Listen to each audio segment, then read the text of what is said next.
Much from our experts, but at this point we also want to learn from our beautiful, stunning, amazing, like there's so many things that I can use to describe these two women.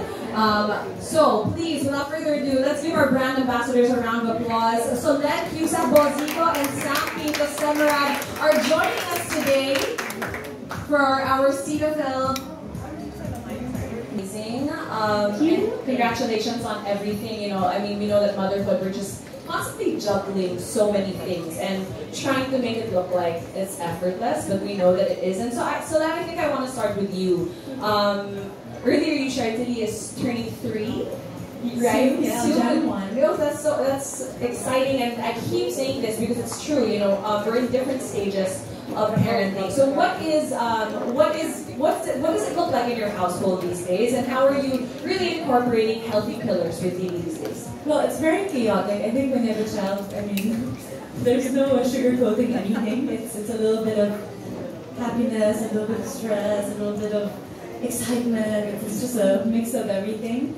Right now, she's almost 3, so she's very active. She has a mind of her own. She wants to do the things she wants to do. She's very smart. Yes. So she likes to contradict, and she always has a point. But she's also going to school, so I have my me time, which is like, I've been waiting so long. So yeah, I have my me time, but at the same time, she's also kind of having a type of regression because since I'm having baby number 2 and she's feeling it, there are days where she's happy about it, there are days where she's a little angry or jealous, I would say. And yeah, basically it's just kind of going back. She wants me to feed her the bottle at night again. She wants me to burp her. Wow, burp her like a year. That's so cute, but also like, wow. It's super cute, but she wants me to carry her all the time. So I have 3 flights of stairs in my house. So I carry her, and she's like 15 kilos. And I'm like 8 months pregnant. Right. All the way to the top floor. So it's a lot going on, but at the same time it's a lot of fun. Yeah. Yeah, I think that's what's cool about being a parent. Is just that you're a constant student and you're learning all the time. And you know, you mentioned you're 8 months pregnant. Doc Myers also around the same. Can I just say I look like a perfect circle when I was 8 months pregnant, and they look absolutely fantastic. Just a little.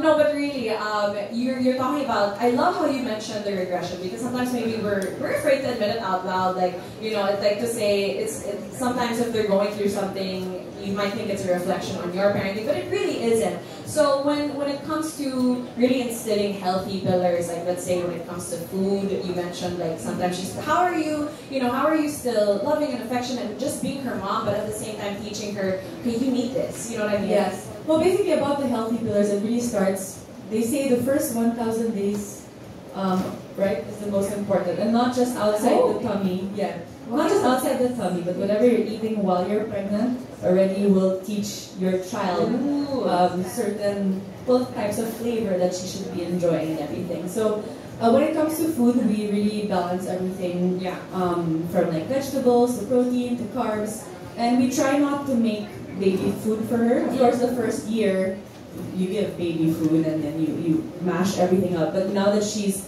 almost 3, whatever we eat, she eats. Like it's not, I don't prepare a meal for her and then a meal for us. I'm still there. But there are days where like all she wants is yogurt or ice cream, because yes, she does eat ice cream. And then when it comes to playtime, because that's very important that you interact with your child, that you give time to your child. So no phones when I'm with her usually. Thank you very much. Ooh, okay, yes, because it's not yet there. I'm not hot yet, but yeah. So you need to prioritize playtime, spend time with your child, minimize screen time, of course. Although I did say I'm not going to give screen time to my child till she's 7. Wow, failed. Major fail. 7 is a little, like I wanted like 2 years old, but 7. No, I was like 7. I'm like, I can do this. When did you give up at that? I mean, not the first time we traveled. Yeah, first time we traveled, yes. And I think restaurants when we go eat out. Because I also don't have help. Yeah, like I'm full on with her, so it's very hard to communicate with whoever I'm eating with and then have my child next to me and keep her happy. So I give her.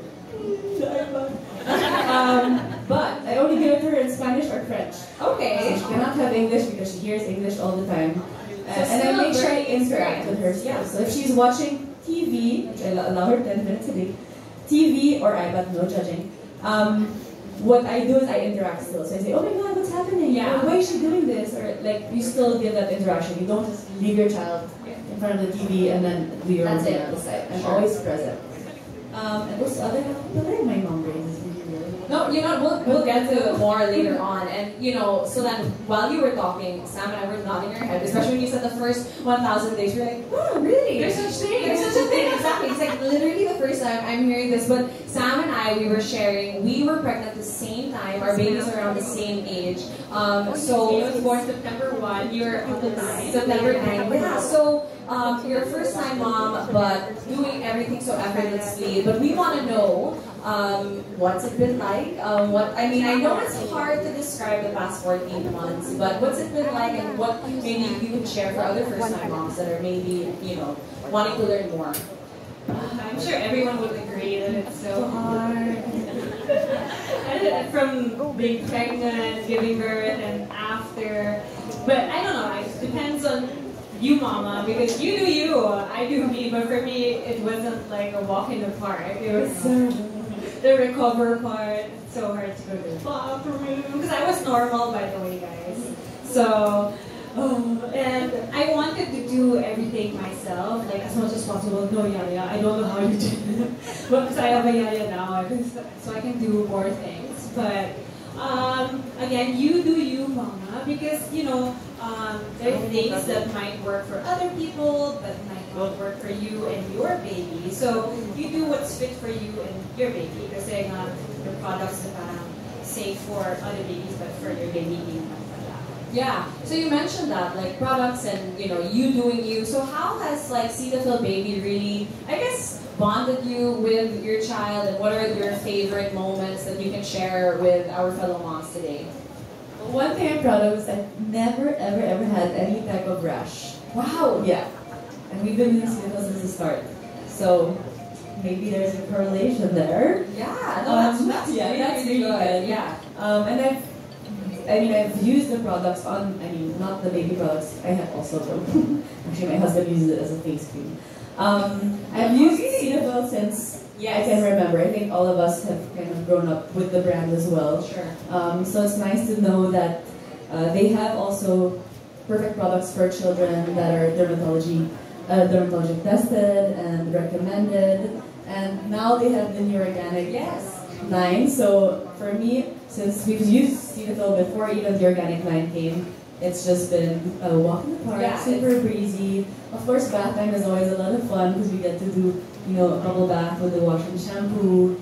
And just in general, they're just so easy to apply. Like the daily cream is not sticky. Because there's some creams out there that are a little thick and they're kind of sticky on the skin, especially we're in a humid country.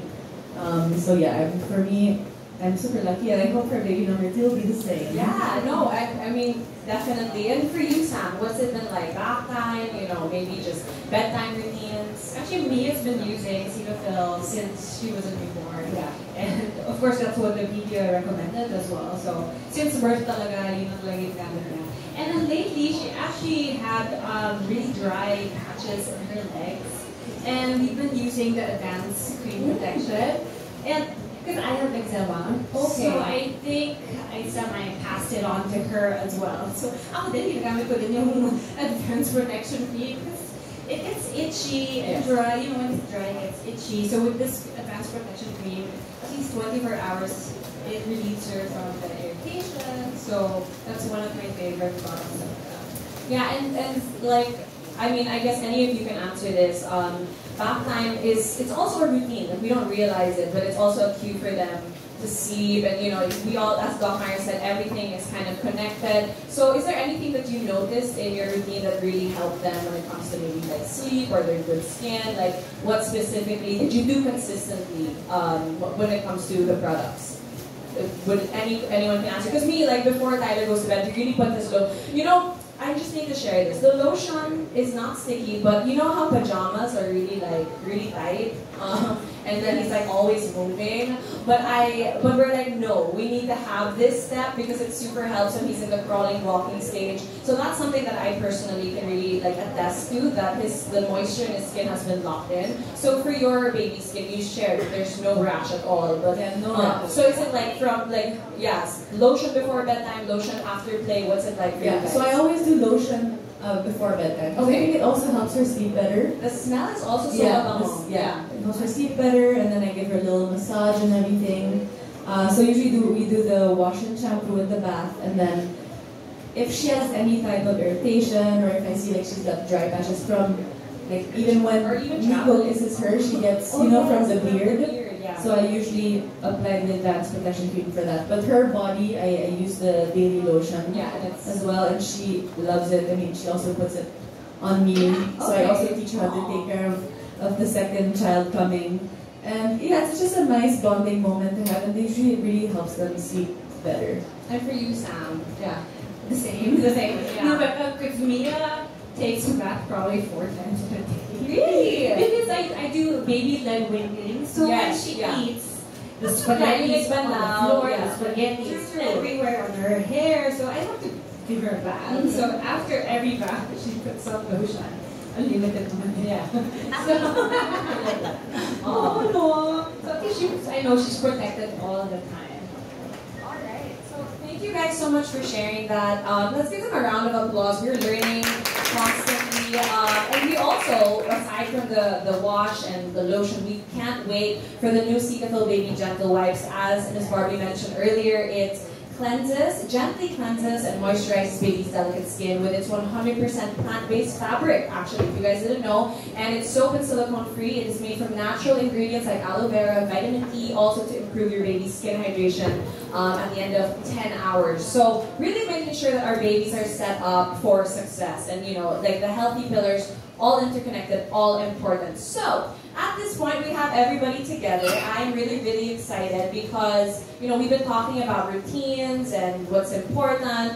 I want to focus on our moms right now. We're going to go into a quick Q&A, if that's all right. Is that okay with you guys? All right, we're going to talk about, I guess, our experiences personally. My first question actually is, worst parenting advice that you've heard. Now, I'm really, really excited for this segment. Okay, and I don't know, who some of you are like shaking your head. Who am I going to give this question to? I'll start with Sam. Because I was looking at you. Oh my god. If you make eye contact, I'm calling you. All right, worst parenting advice, and this is a safe space, diba?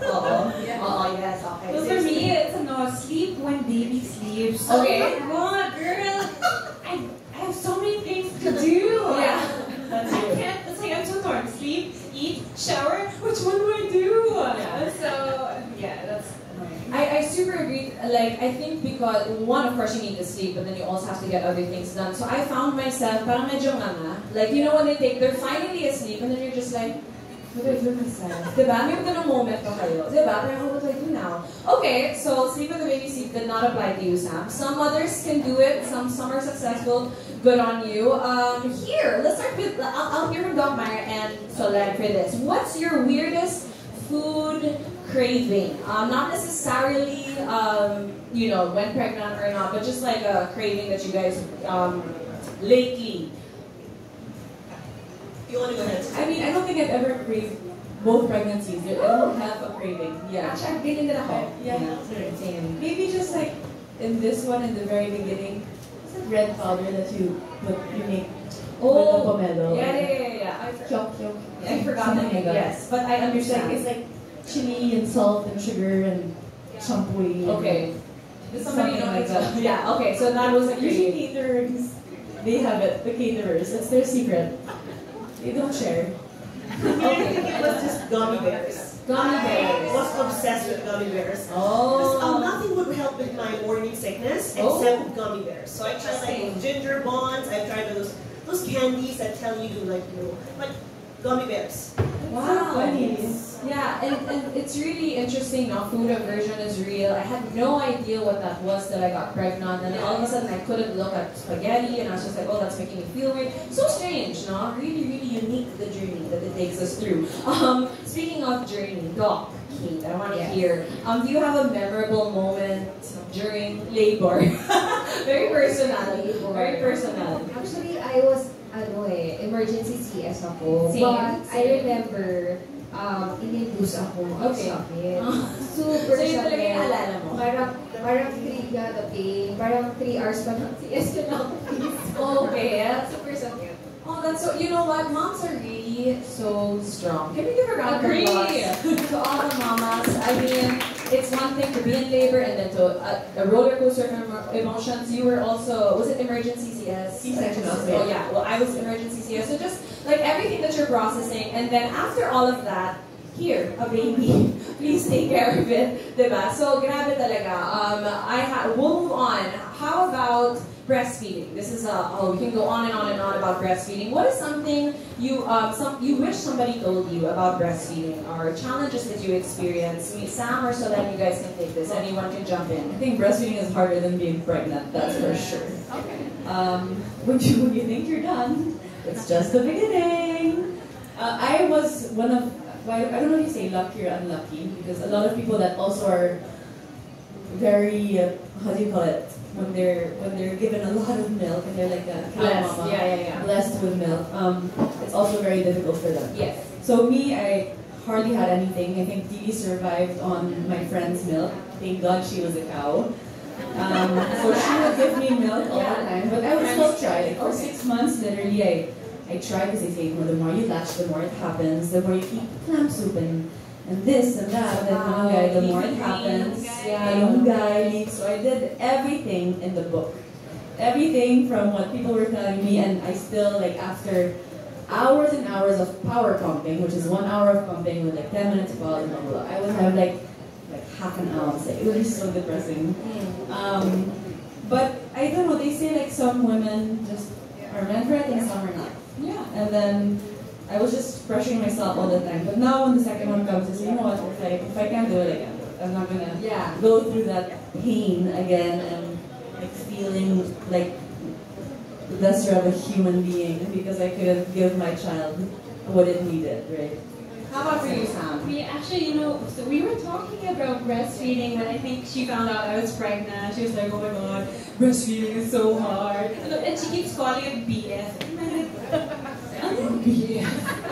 Girl, wala pa akong baby. Yeah, may mga mom term abbreviations now. Yes. And then I googled, what's BF? Breastfeeding. Breastfeeding pala yun. Anyway, I wish someone told me that the detail of how painful it is. Because people say it's painful, but they didn't say to what extent of pain. The pain that it will bleed and your baby will drink blood. Yes. Right? But I get it's okay. Yeah, that's fine. And me, whenever she latched before, I bite on a towel because I have to like. Yes, diba? Prepare. Someone's like super sensitive. Yeah.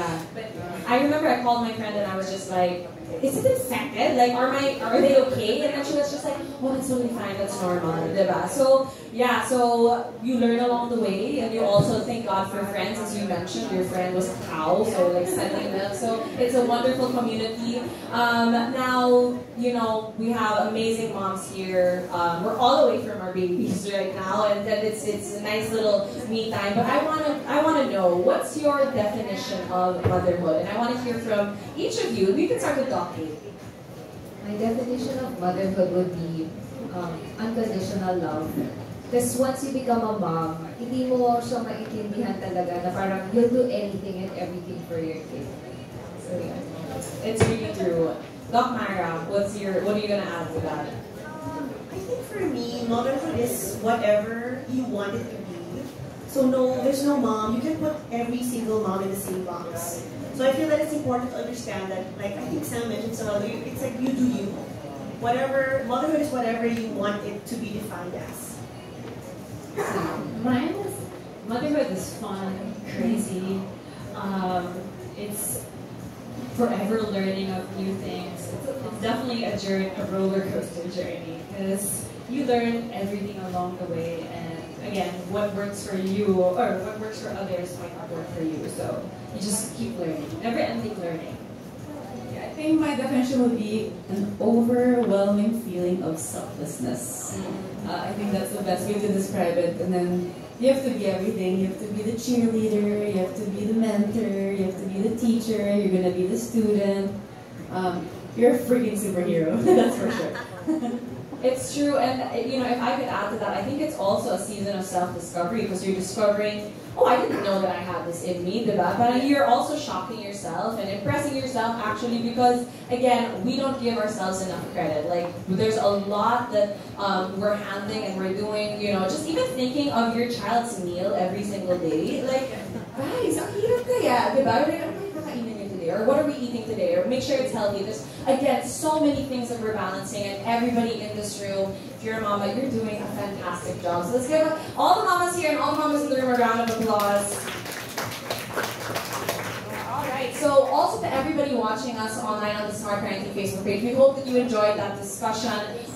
Thank you so, so much. Now, at this point, we are going to say thank you to our experts and our panel. And we're going to take an official photo, I think. Let's get an official photo and have everybody slowly go.